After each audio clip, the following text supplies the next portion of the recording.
'Cause I just wanna go to the deep end. I just wanna go. क्या ये smartphone Poco F6 को किल कर सकता है?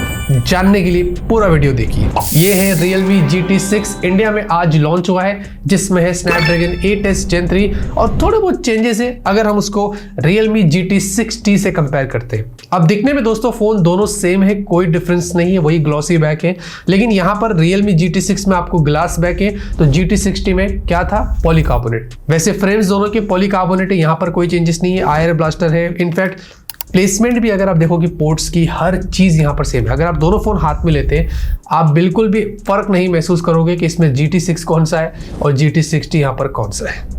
जी हाँ, लेकिन डिफरेंस यहाँ पर आता है इसके परफॉर्मेंस में। यहाँ पर मिलता है Snapdragon 8s Gen 3, जो ये तीसरा फोन बनता है इस चिपसेट के साथ। पहले पोको F6 था, फिर Xiaomi 14C था, अब Realme GT6 है। 4nm पर बेस्ड है, 1.5 मिलियन के आसपास एंड्रॉइड स्कोर है और साथ ही साथ CPU थ्रॉटल भी 83% है और ज्यादा गर्म नहीं होता है, मतलब ओवरहीट नहीं होता है, वार्म हो जाता है। और इसके स्टोरेज स्पीड भी बहुत अच्छी निकल कर आई थी, क्योंकि यहाँ पर आपको LPDDR5X और UFS 4 मिलता है। याद रहे, इसके सारे वेरिएंट्स में आपको LPDDR5X और UFS 4 मिलेगा।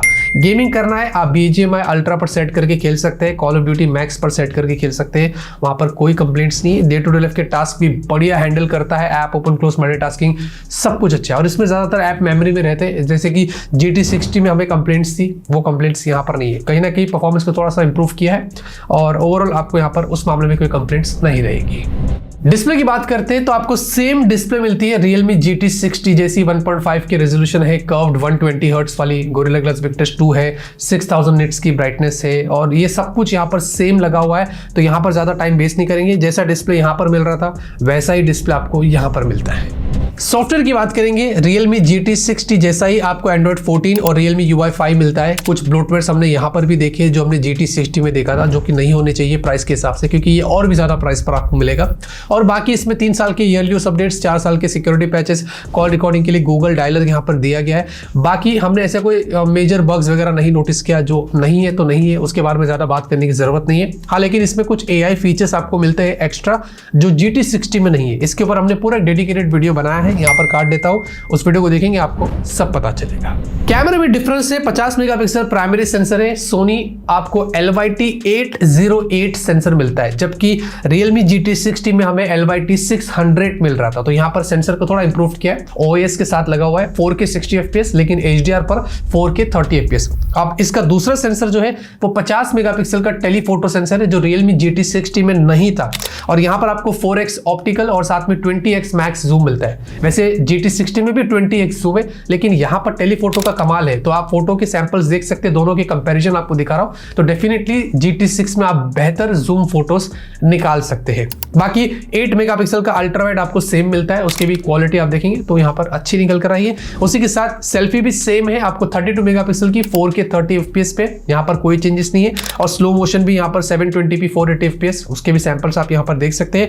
बाकी आपको उसी के साथ दोनों के फोटोज में कंपैरिजन में दिखा रहा हूँ, GT6T और GT6, तो मुझे यहाँ पर कोई भी डिफरेंस ज्यादा खास देखने को नहीं मिला।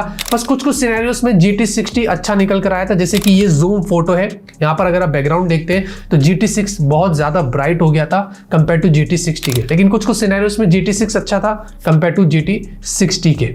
मैं बहुत कंफ्यूज हो रहा हूँ, GT6 GT6T।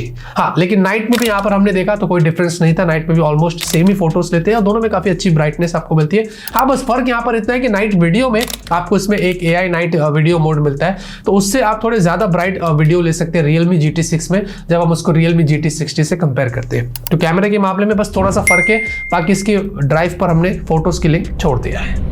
बैटरी की बात करेंगे, सेम बैटरी कैपेसिटी है GT6T जैसी, 5500 mAh की बैटरी है, 120 वॉट की आपको चार्जिंग मिलती है, जो आधे घंटे के अंदर आप इसको फुल चार्ज कर सकते हैं। 1600 चार्ज साइकिल्स भी यहाँ पर दिया गया, सब कुछ सेम है, यहाँ पर उन्होंने कोई चेंजेस नहीं किया है। तो हम यहाँ पर आपको यही बता सकते हैं कि 1 से 1.5 दिन का आपको यहाँ पर बैकअप जरूर मिलेगा, अगर आप इसको नॉर्मल या मिक्स्ड यूज करते हैं। हैवी पे 1 दिन हो जाएगा, लेकिन मिक्स्ड यूज पर 1.5 दिन का बैकअप आपको यहाँ पर मिल सकता है। नेटवर्क कनेक्टिविटी ये भी सब कुछ आपको ऑलमोस्ट सेम मिलता है। 5G वोल्टी के साथ आपको वाइड बैंड L1 मिलता है, ब्लूटूथ 5.4 है, कैमरा 2 API, NFC मिलता है, वाईफाई 6 है और सारे सेंसर्स का आपको सपोर्ट मिलता है। फाइनली जाते जाते बात करते हैं इसकी प्राइस की। और हाँ, हमने जो टाइटल रखा था कि क्या ये स्मार्टफोन पोको F6 को किल कर सकता है, तो आपको वर्डिक्ट दे देते बिल्कुल नहीं, क्योंकि पोको F6 एक बहुत ही डिफरेंट प्राइस सेगमेंट पर आता है। वो बहुत एग्रेसिव हो जाता है 30,000 की रेंज में, और ये कुछ वैसा नहीं होगा। ये आपको 35 से 40 के आसपास मिलेगा या 40,000 तक ही यहाँ पर हो सकता है, या ऑफर पर आपको थोड़ा शायद हो सकता है 36-37,000 तक आ जाए, क्योंकि लॉन्च से पहले बनाया हूँ तो मुझे प्राइस के बारे में कोई नॉलेज नहीं है। बट ये थोड़ा प्रीमियम कैटेगरी का है, आपको थोड़ा डिफरेंट सेंसर मिलता है, आपको AI के अलग फीचर्स यहाँ पर देखने को मिलते हैं, आपको ग्लास बैक वगैरह मिलता है और भी बहुत सारी ऐसी चीजें हैं। तो ये प्रीमियम कैटेगरी का फोन बन जाता है विद स्नैपड्रैगन 8s Gen 3। तो इसका अगर सही माने से देखा जाए तो डायरेक्ट कॉम्पिटिटर जो है वो Xiaomi का 14 से भी हो सकता है, ये यहाँ पर होने वाला है। बाकी इसके बारे में अगर आपको कोई कंपैरिजंस देखना है, कोई रिव्यूज देखना है, तो कमेंट में जरूर बताना। लाइक करिए, सपोर्ट करिए, सब्सक्राइब करिए। तब तक के लिए ऑलवेज कीप स्माइलिंग।